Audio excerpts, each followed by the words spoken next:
आप सभी का स्वागत है UP academy for civil services में। मैं हूं मानस पांडे और आज मैं आपको सबसे इम्पॉर्टेंट टॉपिक पढ़ा रहा हूं। मैं क्यों इसको सबसे इम्पॉर्टेंट कह रहा हूं? चाहे आप यूपीएससी का प्रीलिम्स देंगे, चाहे यूपीपीसीएस का प्रीलिम्स देंगे, मेंस देंगे, आरओ का प्रीलिम्स मेंस, बीईओ का, भारत का कोई भी एग्ज़ाम है, अगर आप देने जा रहे हैं 2024 में, तो एक प्रश्न बजट से ज़रूर आता है। इसीलिए मैंने आपको शुरुआत में इकोनॉमिक्स के पहले पढ़ाया फिस्कल पॉलिसी, यानी राजकोषीय नीति से ही शुरुआत करी। क्यों? क्योंकि राजकोषीय नीति के बेसिक फंडामेंटल्स जानने के बाद ही आप ये पार्ट समझ पाएंगे। अब अगर आपको बजट पढ़ना है तो मैं आपको यही रिकमेंड करूंगा कि मेरी इंडियन इकोनॉमी की शुरू की 3 क्लास को अच्छे से देख लीजिए। आपको 2 मिनट लगेगा बजट के हर पार्ट को समझने में, ठीक। और जैसे ही ये बजट खत्म होगा, इस यूनियन बजट के बाद मैं यूपी गवर्नमेंट के बजट की बात करूंगा, उसकी इंपॉर्टेंट फैक्ट्स की बात करूंगा जो कि एग्जाम के पॉइंट ऑफ व्यू से बहुत इंपॉर्टेंट है, ठीक। तो 2 हो जाएगा। उसके बाद मैं आपको पढ़ाऊंगा टैक्स सिस्टम और फिर सीधे आ जाएंगे अपने पहले टॉपिक पे, मतलब नेशनल इनकम पे।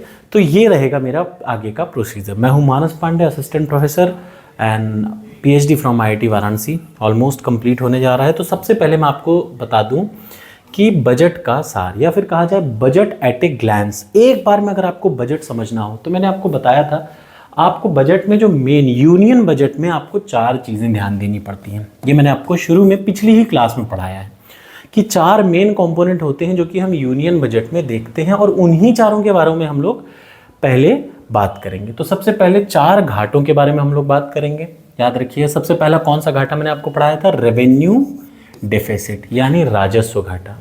दूसरा जो मैंने आपको घाटा पढ़ाया था वो बताया था इफेक्टिव रेवेन्यू डेफिसिट, यानी प्रभावी राजस्व घाटा। हिंदी इंग्लिश दोनों में पढ़ा रहा था, यहाँ भी हिंदी इंग्लिश दोनों में है। ऐसी कोई भी चीज़ नहीं है, या अब आगे जो भी चीज़ें मैं पढ़ाऊँगा वो मैं आपको हिंदी इंग्लिश दोनों में पढ़ाऊँगा। मैं पहले ही बता दूँ, इसका PDF और इस पे जितने भी टेस्ट हैं वो टॉपर्स कोड पे PCS और RO के स्टडी मटेरियल पे आपको मिल जाएंगे। 1 से 2 दिन में वो अपडेट हो जाएगा। अच्छे से इसको पढ़िएगा क्योंकि यहीं से पेपर में आएगा, ठीक है ना। अगला आ जाइए। पहला था राजस्व घाटा। ये हम पढ़ रहे हैं यूनियन बजट। याद रखिएगा, हम लोग सेंट्रल गवर्नमेंट यानी यूनियन बजट, मोदी सरकार की बजट की बात कर रहे हैं। वो भी बजट किस साल के लिए? किस साल के लिए जब मैं बोलता हूँ तो ये गलत है, हमें बताना पड़ेगा किस फाइनेंशियल ईयर के लिए। तो 2024-25 इस फाइनेंशियल ईयर के लिए जो यूनियन बजट है हम उसकी बात कर रहे हैं, ठीक है ना। तो हम लोग पहले तो 4 चीज़ों के बारे में बात करेंगे। सबसे पहला राजस्व घाटा, प्रभावी राजस्व घाटा, फिर हम लोग बात करेंगे फिस्कल डेफिसिट माने यानी राजस्व घाटा, और सबसे लास्ट में प्राइमरी डेफिसिट PD। तो RD, ERD, FD और PD 4 घाटाओं की बात करेंगे। और मैंने आपको पढ़ाया था सेकंड क्लास में इंडियन इकोनॉमी के फिस्कल पॉलिसी के, कि भैया जब हम लोग बजट पढ़ते हैं तो बजट में हम लोग 1 साल का नहीं पढ़ते हैं, बजट में हम लोग 3 साल का एस्टिमेट करते हैं। जैसे आपको पता है, फरवरी 2024 में निर्मला मैम ने फरवरी 2024 में बजट पेश किया। तो ये बताइए, फरवरी 2024 में बजट पेश करेंगी तो कितने सालों के लिए पेश करेंगी? 3 सालों का यहाँ पे डेटा रहता है। सबसे पहला तो आने वाला फाइनेंशियल ईयर, ये बताइए फरवरी 2024 के बाद कौन सा फाइनेंशियल ईयर आएगा? फरवरी के बाद आएगा 1 अप्रैल 2024 से 31 मार्च 2025, ये आएगा। इस फाइनेंशियल ईयर के लिए हम लोग बजट का एस्टिमेट करते हैं, मतलब आने वाले समय का हम लोग अनुमान लगाते हैं। तो एक डेटा अनुमान का होगा, क्लियर हो गया।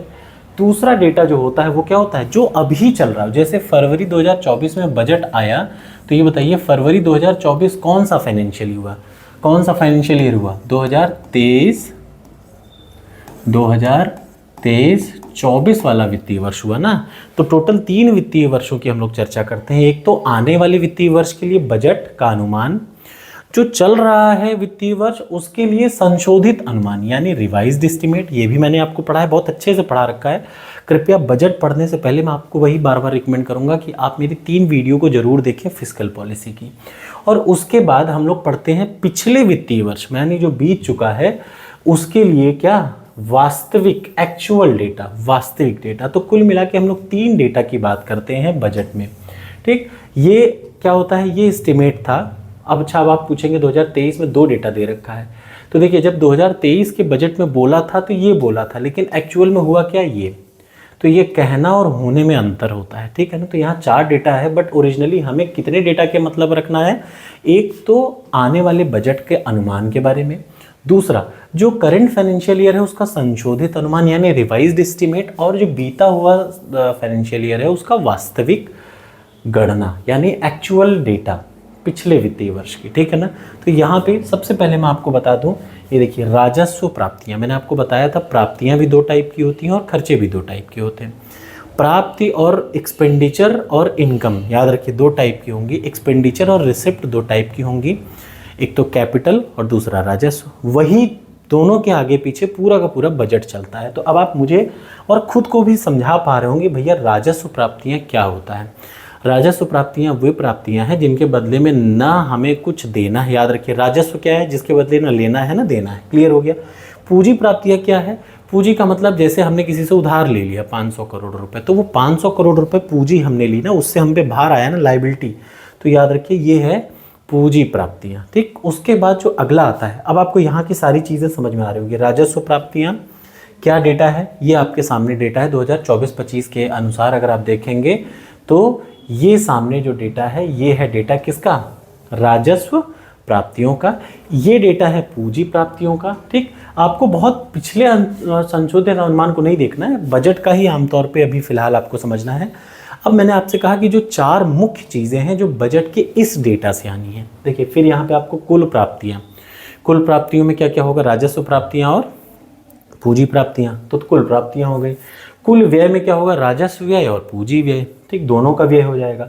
अब जो बचा जो मेन डेटा जो आपको एग्जाम के पॉइंट ऑफ व्यू से इंपॉर्टेंट है, और ये किसी भी एग्जाम में आएगा, याद रखिए खासतौर से यूपी में तो पेट पूछता है, ये यहाँ से 15 से लेके 18 तक 15वां क्या है? देखिए सबसे पहले 15वें नंबर पे जो 15 नंबर पे वो है रेवेन्यू डेफिसिट यानी राजस्व घाटा। आपको पता है राजस्व घाटा क्या होता है? राजस्व खर्चे में से राजस्व मतलब यानी रेवेन्यू एक्सपेंडिचर में से रेवेन्यू रिसिप्ट को घटा देते हैं, तो जो बनता है वो राजस्व घाटा आता है। और ये 2024-25 के लिए राजस्व घाटा अमाउंट है, ठीक, ये अमाउंट है, ठीक। अब अगर बात करें जो एग्जाम में आएगा, एग्जाम में पूछेगा परसेंटेज कि जीडीपी का कुल कितना प्रतिशत राजस्व, याद रखिएगा कुल कितना प्रतिशत राजस्व घाटा है। तो देखिए जो ब्रैकेट में लिखा है ना यही इंपॉर्टेंट है, याद रखिएगा ये जो 4 ब्रैकेट में दिया हुआ है यही आपको रटना है। जैसे आप बताइए राजस्व घाटा कितना प्रतिशत, यहाँ से देखिए राजस्व घाटा 2024-25 में कितना एस्टीमेट गवर्नमेंट ने किया है? गवर्नमेंट ने ऐसा सोचा है कि 2024-25 में जो बजट है उसमें राजस्व घाटा होगा 2%, क्लियर हो गया। 2023-24 में कुल जो संशोधित अनुमान था वो कितना है? 2.8, और पीछे जो एक्चुअल डेटा मतलब 2022-23 में एग्जैक्टली कुल कितना घाटा हुआ राजस्व घाटा, तो वो 3.9 याद रखिए, ठीक है ना, ये याद रखिएगा। ये क्या है? ये एक्चुअल डेटा है, ये वाला डेटा जो है वो संशोधित अनुमान है, और ये वाला जो है वो आगे वाले आने वाले बजट का अनुमान है, ठीक है ना। तो सबसे पहला क्लियर हो गया आपको राजस्व बजट। अब बताइए प्रभावी राजस्व बजट क्या होता है? प्रभावी राजस्व बजट का मतलब प्रभावी राजस्व घाटा यानी इफेक्टिव रेवेन्यू डेफिसिट, ये वो होता है कि सरकार के राजस्व घाटे में से जो राज्यों को अनुदान दे, सेंट्रल गवर्नमेंट जो राज्यों को दान दे देती है, अनुदान दे देती है, उसको हटा दीजिए। तो देखिए यहाँ पे 2024-25 का प्रभावी राजस्व घाटा कितना परसेंट है? 0.8%। जो करंट मतलब जो अभी इस समय आज अभी जो मैं बात कर रहा हूँ अभी इस फाइनेंशियल ईयर में कितना रिवाइज एस्टीमेट है? 1.8%। और 2022-23 में एग्जैक्टली कितना प्रतिशत था प्रभावी राजस्व घाटा? तो 2.8% था। अब आ जाइए नेक्स्ट राजकोषीय घाटा यानी फिस्कल डेफिसिट। मुझे पूरा विश्वास है कि अगर आपने मेरी पिछली क्लास की होगी तो अब आपको सब कुछ क्लियर दिख रहा होगा। याद रखिएगा ये एग्जैक्ट डेटा है अमाउंट पैसे में, और जो उसके नीचे ब्रैकेट में लिखा है वो परसेंटेज है, जीडीपी का कुल कितना प्रतिशत है। याद रखिएगा राजकोषीय घाटा कितना प्रतिशत घाटा हुआ गवर्नमेंट को, फिस्कल डेफिसिट कितनी एस्टीमेट बनाई है गवर्नमेंट ने 2024-25 के लिए, सबसे इंपॉर्टेंट याद रखिए यही आएगा 5.1% है क्या राजकोषीय घाटा। 2023-24 में संशोधित अनुमान है 5.8 का, और 2022-23 में एग्जैक्टली कितना घाटा हुआ? 6.4% का घाटा हुआ, ठीक, याद रखिएगा। इधर देख लीजिए मतलब 2024-25 में जो राजस्व घाटा है वो है 5.1%। एकदम रट डालिए, ये 4 डेटा आपको एकदम रट डालने हैं। कौन कौन सा? Revenue deficit, effective revenue deficit, fiscal deficit और प्राइमरी डेफिसिट। अब ऐसे ही देखिए, प्राथमिक घाटा या प्राइमरी डेफिसिट जो सेंट्रल गवर्नमेंट में जो राजकोषीय घाटा है उसमें से आप क्या घटा दीजिए, देखिए उसमें से जो ब्याज वाला, जो ब्याज का अमाउंट जो सेंट्रल गवर्नमेंट देती है उसको हटा दीजिए, बचता है वो, तो उसके लिए 2024-25 के लिए 1.5% एस्टिमेट है। 2023-24 के लिए जो संशोधित अनुमान है 2.3% और 2022-23 के लिए जो अनुमान, जो एग्जैक्ट एक्चुअल डेटा है वो है 3%। ठीक, तो याद रखिएगा ये कुल जीडीपी के प्रतिशत के रूप में 4 डेटा याद रखिए। मतलब राजकोषीय घाटा कितना प्रतिशत एस्टिमेट है 2024-25 के लिए, गवर्नमेंट ने कितना सोचा है, कितना घाटा होगा, 5.1%। ठीक, उसके बाद आ जाइए राजस्व घाटा, गवर्नमेंट ने कितना सोचा है, 2% का सोचा है। उसके बाद प्रभावी राजस्व घाटा 0.8% का सोचा है और प्राथमिक घाटा 1.5% का सोचा है। तो ये है जो आपको समझना है। एक और इम्पॉर्टेंट चीज़ जो बजट का बता दूं, अच्छा ये भी याद रखिएगा, इसको बताने के बाद कि कहाँ से पैसा आता है और कहाँ जाता है, ये बताने के बाद बचे हुए पार्ट को मैं अगले पार्ट में कवर करूँगा क्योंकि मैं ज़्यादा बोल नहीं पा रहा हूँ। ठीक, तो आ जाइए, सबसे ज़रूरी है, आप मान लीजिए इसको कैसे पढ़ेंगे। जैसे आप बजट देखते होंगे ना, तो गवर्नमेंट ये भेजती है, ये डालती है, इसका क्या मतलब है ध्यान से देखिए। ये टोटल मान लीजिए 1 रुपये है। ठीक, कितना है, 1 रुपये में कई पैसा, 100 पैसा। ठीक, 1 रुपये में कितना पैसा, 100 पैसा। ठीक, वैसे ही मान लीजिए ये 100% है और उसमें जितना भी, ये टोटल कितना परसेंट है, 100%। तो उसका मतलब कभी मैं बोलूँगा कि ये 100 पैसा है या मान लीजिए 100% है, दोनों को एक ही मानिएगा। ठीक है ना, या तो मैं बोलूँ 100 पैसा है या मैं बोलूँ 100% है।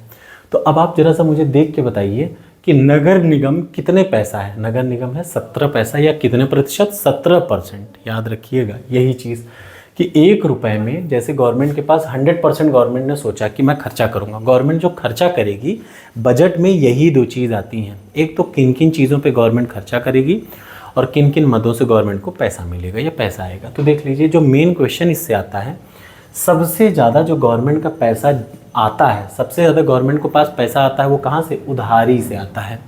ठीक, गवर्नमेंट के पास सबसे ज़्यादा पैसा कहाँ, यही आपको रटना है, यही एग्जाम में यूपी पीसीएस का पेट क्वेश्चन कि 2024-25 के बजट में सबसे ज़्यादा किस मद से गवर्नमेंट के पास पैसा आने का एस्टिमेट है। तो याद रखिए, बोरोइंग एंड अदर लाइबिलिटीज़, उधार और अन्य देयताओं से कितना पैसा आएगा, 28 पैसा बोले या कितने प्रतिशत, 28% बोले। दूसरे नंबर पे क्या आता है, ये आता है जीएसटी। सबसे ज़्यादा पैसा किससे आता है, उधार देयताओं से, फिर जीएसटी से, तीसरे नंबर पे निगम कर से, सॉरी सबसे ज़्यादा उधार देयताओं से, फिर इनकम टैक्स से आया है इस बार। ठीक, उसके बाद आया है किससे, जीएसटी, और फिर आया है निगम कर से। तो ये है, अगर इसको मैं बदलूँ तो ये नंबर 1 है, ये नंबर 3 है, ये नंबर 2 है और ये नंबर 4 है। तो 1 2 3 4, ये 4 सीक्वेंस आप ज़रूर याद रखिएगा। एग्ज़ाम में ये अक्सर यूपी पीसीएस या यूपी के एग्ज़ाम से पूछ लेता है कि गवर्नमेंट के पास जो आय का सबसे बड़ा स्रोत है वो क्या है, बताइए। सेंट्रल गवर्नमेंट के पास आय का सबसे बड़ा स्रोत है बोरोइंग एंड अदर लाइबिलिटीज़, दूसरे नंबर पे इनकम टैक्स, तीसरे नंबर पे जीएसटी और चौथे नंबर पे नगर निगम कर। ठीक, निगम कर, सॉरी। अब पैसा जाता कहाँ है, तो गवर्नमेंट का सबसे ज़्यादा जो पैसा जाता है, याद रखिए वो किस में जाता है, इधर देख लीजिए, 2 चीज़ों में जाता है। एक तो इंटरेस्ट देने में, जैसे आपके पीएफ, आपने कोई बॉन्ड खरीद लिया सेंट्रल गवर्नमेंट का, उसमें जाएगा, इंटरेस्ट देने में जाता है सबसे ज़्यादा पैसा। और 20 रुपये या 20 पैसा जाता है क्या, राज्यों का करों में, करों और शुल्कों में राज्यों का हिस्सा। ठीक, याद रखिएगा सबसे ज़्यादा गवर्नमेंट, सेंट्रल गवर्नमेंट का सबसे ज़्यादा खर्चा किन चीज़ों पे होता है, 2 चीज़ों पे बराबर होता है। क्या, इस बार ये 2024-25 के बजट में है कि 20 पैसा कहाँ पे खर्चा करेगी गवर्नमेंट, ब्याज अदायगी पे ही, और 20 पैसा कहाँ पे खर्चा करने का एस्टिमेट रखी है, करों और शुल्कों में राज्यों के हिस्से को में। ये बहुत अच्छी चीज़ है, ठीक है ना, याद रखिएगा। तो ये 2 चीज़ है। उसके बाद अगला आ जाइए, सेंट्रल सेक्टर स्कीम में अगला दूसरे नंबर पे सेंट्रल सेक्टर स्कीम में 16% खर्चा करेगी। तो ये 3 चीज़ें आपको एकदम रट लेनी है, 3 चीज़ें। ठीक, तो पैसा कहाँ से आता है, कहाँ पे जाता है, किस चीज़ में सबसे ज़्यादा जाता है, याद रखिए, ये भी याद रखना, और किस चीज़ में सबसे ज़्यादा आता है ये भी आपको याद रखना। अब ये एक और बता के फिर आज की मैं वीडियो रोकूंगा, बची चीज़ अगले वीडियो में। देखिए किस मिनिस्ट्री को सबसे ज़्यादा एलोकेशन हुआ, सबसे ज़्यादा पैसा किस मिनिस्ट्री को दिया गया, तो रक्षा मंत्रालय को 6.2 लाख करोड़ रुपए का क्या हुआ कि रक्षा मंत्रालय पर कुल कितना गवर्नमेंट खर्चा करेगी, 6.2 लाख करोड़। सबसे ज़रूरी याद रखिएगा, ठीक है ना। तो किस मंत्रालय को सबसे ज़्यादा खर्चा इस बार 2024-25 में खर्चा करने का गवर्नमेंट का प्लान है, तो वो है रक्षा पे सबसे ज़्यादा, डिफेंस पे सबसे ज़्यादा खर्च करेंगे। और किस स्कीम में गवर्नमेंट ने सबसे ज़्यादा पैसा लगाने का सोचा है, तो याद रखिए सबसे पहला मनरेगा, MG नरेगा या महात्मा गांधी नरेगा। इसमें कितना 86,000 करोड़, ये बहुत बार आया, याद रखिए ये PCS का पेड क्वेश्चन है कि किस स्कीम में गवर्नमेंट का सबसे ज़्यादा पैसा लगता है, तो मनरेगा में 86,000 करोड़ लगा है, ठीक। उसके बाद दूसरे नंबर पे जो आपको याद रखना है वो इधर देख लीजिए, 8500 रुपये का यहाँ पे है, ये कितना है देख लीजिए, 8500 रुपये का सोलर पावर ग्रिड, याद रखिएगा सबसे ज़्यादा MG नरेगा में, फिर सोलर पावर ग्रिड में, उसके बाद फिर किस में, उसके बाद फिर आता है यहाँ पे देखिए 7500 रुपये किस पे, आयुष्मान भारत पे तीसरे नंबर में। चौथे नंबर पे क्या आता है, नेशनल ग्रीन हाइड्रोजन मिशन पे, और 5वें नंबर पे आता है ये प्रोडक्शन लिंक्ड इंसेंटिव स्कीम। तो इन स्कीम में गवर्नमेंट खर्चा करता है। तो बताइए सबसे ज़्यादा खर्चा किस पे, MG नरेगा पे, फिर किस पे, इधर देख रहे हैं सोलर पावर ग्रिड पे 8500 करोड़ रुपए, लाख करोड़ रुपए, ठीक। और इधर देख लीजिए उसके बाद तीसरे नंबर पे, चौथे नंबर पे, ठीक।